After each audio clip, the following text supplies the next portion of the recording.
Hey, welcome back to Considering Christianity. My name is Brad Sarian. I'm a pastor of Restored Church. We're in Los Angeles, and I've been putting together this series called Considering Christianity. And it's really, the purpose is twofold. One, to help those who may be searching or even skeptical about the claims of Christianity, just to kind of better explain and give some responses and answers to what this worldview, who this Jesus person was, and how to make sense of the world with a Christian understanding of it. It's also for Christians, for those who maybe believe in Jesus already, but aren't too sure more than that. They want to understand better the worldview of Christianity, to better love their friends and neighbors and explain to them how does Christianity make sense of the world. And so we are commanded by Jesus to love God with our heart, soul, strength, and mind. And oftentimes the mind is one of those things that Christians, we don't love God much with. We kind of just, it's faith, and we just kind of run from there. And so this series is hopefully helping give some tangible ways of thinking about the world we live in. And today we're going to be tackling what I believe really is the most difficult argument against Christianity, against theism, against the existence of God. And it really is, it's the problem of pain and suffering. It is such a difficult question for everyone, but really for Christians to tackle this idea that there's this loving God and there's so much pain in the world. So my main point, my argument I'm going to be making and kind of chatting through today is this: that the greatest argument against Christianity is the apparent incompatibility between a loving God and the preventable and immeasurable amount of human suffering. That this is so difficult for the Christian to explain. That when you look at the world we're living in, right? I mean, right now is a good example with COVID-19 pandemic currently taking place. I think that the death toll right now is at 280,000 people, just last several months. And I know statistics can sometimes be really unhelpful for us, or like, oh, it's out there, but 280,000 people. Those are brothers, those are sisters, those are moms, dads, children that on ventilators had a difficult time breathing. Many of them died completely alone, without any ability to see family members, to understand what's fully going on. So when we begin thinking about those types of things, even last week, the murder of Ahmaud Arbery, take away 280,000 people, and you put just a face on one story. The video went viral last week of two white men shooting and murdering an unarmed black man, 25 years old, who's out for a walk. And just, how do we deal with that? Like what do we do with that? And then maybe even other things where you could look at historical realities of the Holocaust. 6 million Jews murdered senselessly. You have the Rwandan genocide, the Cambodian genocide. You have many genocides that take place where there's so much pain, there's so much suffering in the world. And to be honest, if this world was merely an accident, this is probably what we would expect of a world. It's just, it is difficult and stuff happens. But Christians believe that there's a loving God who's in control of everything, and that he's good. And rather than that, like, oh, good, okay, that makes sense of the 280,000 deaths due to COVID-19. It actually makes it far more difficult. It goes, wait a second, you're telling me there's a God who loves us, who's good, he's all powerful, and these things are preventable, and he didn't do anything about that? This existence of this loving and powerful God actually makes things more confusing, more difficult at times. And this is why the secular worldview appears to have the most logical response to the problem of suffering. And generally what that response is this: it's pain and suffering are natural in a world without purpose. Pain and suffering are natural in a world without purpose. And this is what many secular atheists, agnostics will say about a world. They look at the suffering and they say, we need to rid it. We need to get rid of it because, man, human flourishing is important, and I don't want to get hurt, and pain and suffering is bad. We want to live well and flourish. And so, but they say, they don't try to explain away why there is all this bad stuff. They go, yeah, this world is an accident. This is how it is. Yuval Noah Harari, in his book *Sapiens*, I'll give a little example of how he explains some of this from a secular worldview. Should have had a bookmark, eh? Here's what he says as an atheist. As far as we can tell from a purely scientific viewpoint, human life has absolutely no meaning. Humans are the outcome of blind evolutionary processes that operate without goal or purpose. Our actions are not part of some divine cosmic plan, and if planet Earth were to blow up tomorrow morning, the universe would probably keep going about its business as usual. As far as we can tell at this point, human subjectivity would not be missed. Hence, any meaning that people ascribe to their lives is just a delusion. Okay, so there's one, and Richard Dawkins in his book, The River Out of Eden, he explains it very similarly, but quite intensely. He says the total amount of suffering per year in the natural world is beyond all decent contemplation.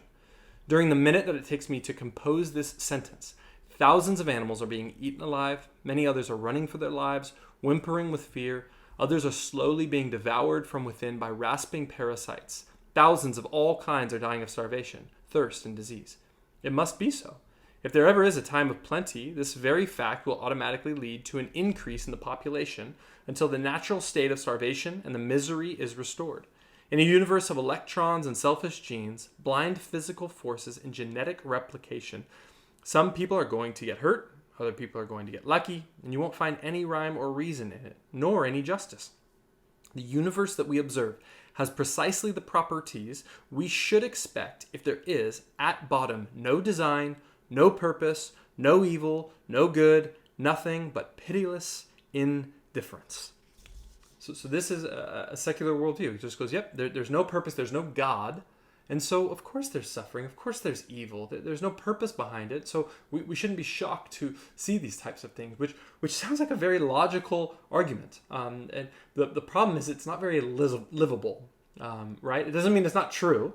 But it's very difficult for us to actually live out those realities. That hey, this is just the world we live in. It's easy actually to write books about that. But when you find yourself in suffering, not when you just talk about the 280,000, but when you become one of the 280,000, when you become one of the Ahmaud Arbery's, when you become one of the victims of the Holocaust or sex trafficking, do you just say what Dawkins or Harari say? Well, this is just what happens.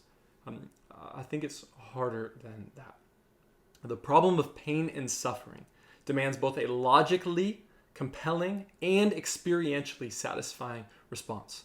The problem of pain and suffering demands both a logically compelling and experientially satisfying response. It's not just enough to say this is how it is logically. I think it's essential for us to say, is this satisfying experientially? Is this what makes sense of our reality? I'll keep going back to the definition we used on week 1 of truth. Truth is whatever corresponds to reality. And it's important for us to wrap our minds around that whatever is true is that which corresponds to reality. And we need to be very wary of any worldview that tells us that our deepest desires and our deepest experiences are not true. And that's generally what I find the secular atheistic perspective. They go, I know you feel like you have purpose. I know you feel like things shouldn't be this way, but that's not truth. Truth is there is no purpose, there is no meaning, and ultimately you can define your own meaning, but this is just how the world works. And I think it's far more complicated than that. And I really do believe the Christian response to suffering, while it isn't full and complete, and especially in the next 10 minutes, I'm not going to leave you here and go, wow, now I fully understand how suffering and evil exist in the world. I do believe that the Christian worldview makes the most sense of pain and suffering and evil in the world. And it does so logically, it does so experientially and theologically. And so logically, it's really important to understand that the general argument used against God's existence when it comes to the problem of suffering is generally 2 premises and then a conclusion. And the argument generally looks like this. If God is all-loving, all-knowing, and all-powerful, evil would not exist. Premise 2. Evil does exist. Conclusion. Therefore, God does not exist. Okay? And on the surface, that looks really compelling. If there is this God who loves us, he's powerful, and he's good and powerful, then evil, obviously, and suffering and pain, these things would not exist. But these things do exist. Therefore, we must conclude that there is no God. And now, logically, it's important for us to grasp this. Now, deep down, when you're suffering, you don't care about logic. You care about the experience and emotions attached with either your suffering or friend or family members suffering. But it's important to tackle the logical piece first, and then we'll get into what I think is the more important piece of the experience. Logically speaking, that argument is invalid and it's unsound. The premises do not lead necessarily to the conclusion. The premises say that if there's a God, then this wouldn't happen. And the Christian response is, you don't know what would happen if there is a God like this. You can't say if there's a God of love and power and goodness, then no evil or suffering or pain would exist. There may be, all we need is one example of some evil or pain or suffering that God could use for good, and then it immediately demolishes the argument. And the whole gospel, the story of Jesus dying on the cross, the work of evil people killing God in the flesh, him using that for good, proves that argument falls apart. And it's not even a valid argument, right? The premises don't lead necessarily to the conclusion. So logically speaking, there isn't actually a good argument against the existence of God with the problem of pain and suffering. And C.S. Lewis, one of my favorite Christian theologians, philosophers, who was an atheist, later became a Christian deep thinker. And it was the problem of evil and suffering that led him to Christianity. And he talks about this in his book, Mere Christianity. He says this, as an atheist, his pre-Christian conversion. He said, my arguments against God was that the universe seemed so cruel and unjust. But how had I got this idea of just and unjust? A man does not call a line crooked unless he has some idea of a straight line. What was I comparing this universe with when I called it unjust? Of course, I could have given up my idea of justice by saying it was nothing but a private idea of my own. But if I did that, then my argument against God collapsed too. For the argument depended on saying that the world was really unjust, not simply that it did not happen to please my fancies. Consequently, atheism turns out to be too simple. If the whole universe has no meaning, we should never have found out that it has no meaning. Just as if there was no light in the universe and therefore no creatures with eyes, we should never know it was dark. Dark would be a word without meaning. And so it was actually C.S. Lewis's wrestling with evil and injustice that took him from denying God's existence to going, wait a second, maybe God does exist because of this understanding I have of pain, evil, and suffering and injustice in the world. I can't say that it doesn't exist, or else then my argument against God falls on the ground. But my deep experience is that I know that injustice and evil, they're wrong. That there is not purpose and meaning to life. And so now we're forced to deal with things when someone says, why is there evil in the world if God exists? The Christian response goes, what do you mean by evil? Right? And this would go back to our talks on science where and meaning and philosophy of all these things where an animal, any type of animal couldn't say, hey, that's an unjust decision. Hey, that's an evil move. It's like, no, this is just natural. It's just what happens in the world. And so there's a logical response to it, but more importantly is the emotional and experiential response. And this is important. When someone comes to me and asks like, hey, why is there pain and suffering in the world? If they're coming to me like as a skeptic and kind of want to argue it out philosophically, I'll deal with the logical piece. But generally when people are asking that question, it's out of deep hurt. It's out of deep confusion. It's out of a deep recent loss, a recent cancer diagnosis. One of those things where someone goes, why does God allow this? And as simple as I can, I think one of the most helpful Christian answers to that question is simply, I don't fully know. I don't fully know. I don't have a perfect answer as to why God allows so much evil and so much suffering in the world. And we need to be careful of anyone who goes, here's why, A, B, and C. That's it. We don't fully know. We can't fully wrap our minds around it. Okay? And because a lot of people are uncomfortable with that answer, especially Christians are like, no, I have to have a real answer. Scientists don't have good answers for how something came from nothing. Scientists don't have good answers how an inorganic, non-living creature one day evolved to have consciousness. But the scientist doesn't throw out the scientific method and go, well, we can't figure this out, therefore this is all garbage. No, their answer is currently, we just don't know. And it's a satisfactory answer. We don't fully know. But the Christian response is deeper than that. There are many different reasons why God may allow evil and suffering in the world, why he doesn't prevent every single piece of it. And I just want to give a couple of those reasons. These, again, aren't going to fully satisfy everything, but I do believe they're going to help understand from a worldview Christianity that this makes the most sense of the current reality we're in. And so one of the first responses of a theological reality of Christianity that deals with the problem of pain and suffering is that humans have free will. When we read the Bible, we see that God created humanity with freedom to choose to follow him, to obey him, to glorify him, to love him, or to not. He didn't create a bunch of robots and just say, hey, you must obey me, and this is how you will obey me, and there you have no other choice. He gives humanity free will. And unfortunately, humans oftentimes can use their free will, their freedom, to bring about evil and sin and injustice into the world. We can blame God for, when you study American history and you see slavery of just horrific things that have been done. You study the Holocaust, you see these things, you go, how dare you, God? And yet when you really look at it, you have a bunch of humans operating sinfully and unjustly in wicked ways, using their freedom to oppress other people with their own power. And so Christianity says, yeah, humans do have freedom. And God is after a people who are redeemed, who love him from their heart and soul, and aren't controlled by robots, but filled with his own presence. And so human free will gives an explanation of some of the evil and some of the suffering in our world. Satan's existence also does the same. And I know talking about Satan is not very popular in 2020. But again, when you look at things like the Holocaust, how do you explain that? You can't look at Hitler. You can't study the life of Hitler and just go, I think he had some mental health disorders. He systematically had 6 million Jews murdered. That's not like he had a rough upbringing in his family of origin.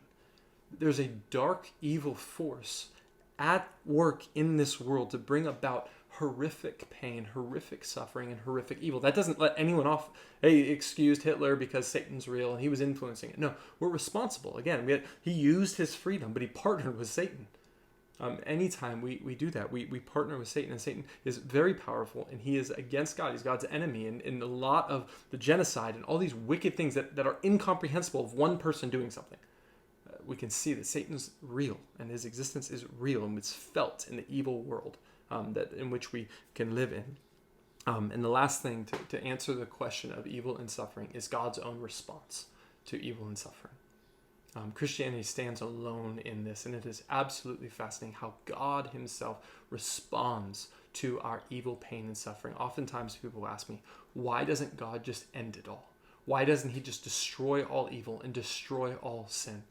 Joshua Ryan Butler, in his tremendous book, Skeletons in God's Closet, he answers this question brilliantly. Butler, on page 20, he says this: there are some things I want out of God's world forever.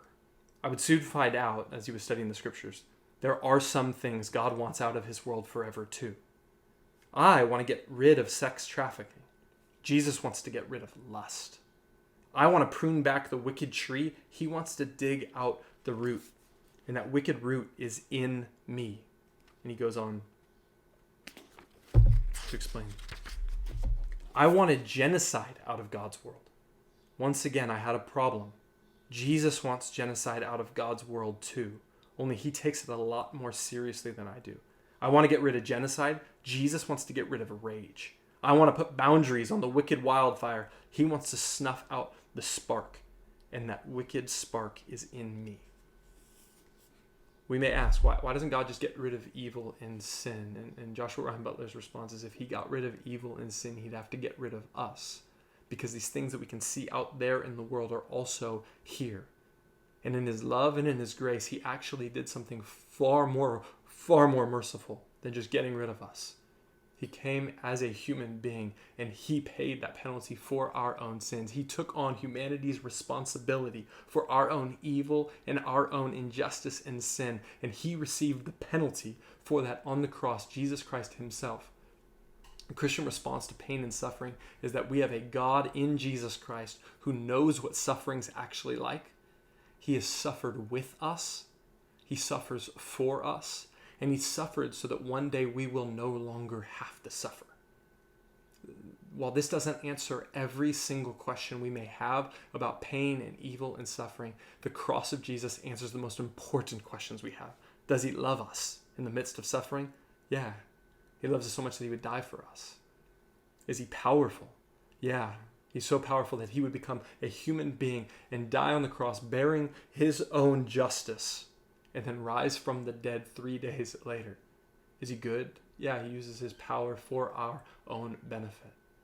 So we worship a God in the Christian worldview who makes the most sense of suffering.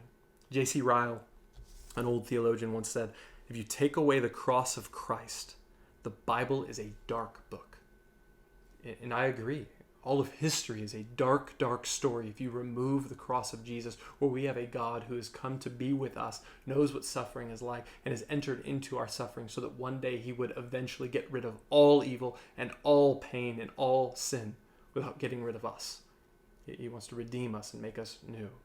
And so it's with this that the problem of suffering, it is a problem for every worldview, but Christianity offers the most compelling and comprehensive response. Everyone has to deal with the Holocaust. Everyone has to deal with the 20 million plus victims of human trafficking. Everyone has to deal with genocide and rape and murder. Everyone has to deal with these things in every worldview. Everyone has them as a problem. But the cross of Jesus becomes the most compelling and comprehensive answer to that worldview. And lastly, I'll close with a quote by Tim Keller in his wonderful book, Making Sense of God. He says, part of the richness of the Christian life lies in the ways Christianity gives meaning that are distinct from not only secularism, but from other religions as well. Unlike the concept of karma, Christianity teaches that suffering is often unfair. It's not merited by actions from a former life. Unlike Buddhism, Christianity teaches that suffering is a terrible reality, not an illusion to be transcended with Stoic detachment. Unlike ancient fatalism, such as Greek Stoics, or other shame and honor cultures, Christianity finds nothing particularly noble about suffering. It should not be welcomed. Yet, unlike secularism, Christianity teaches that suffering can be meaningful, that it can make you something great. The reason for all these differences is that the Christian view of the universe is so different. And so while we may still wrestle and struggle with pain and evil and suffering in our world until one day Jesus restores and redeems everything, we don't have to doubt, does he love us? Is he for us? Is he with us? As we wrestle with the other parts of this may not make sense to me. I don't fully get it. But he's proven forever. He's for us. He loves us. He's with us. Thank you for your time. Look forward to our next talk. We'll be talking about different challenges that face the Christian worldview.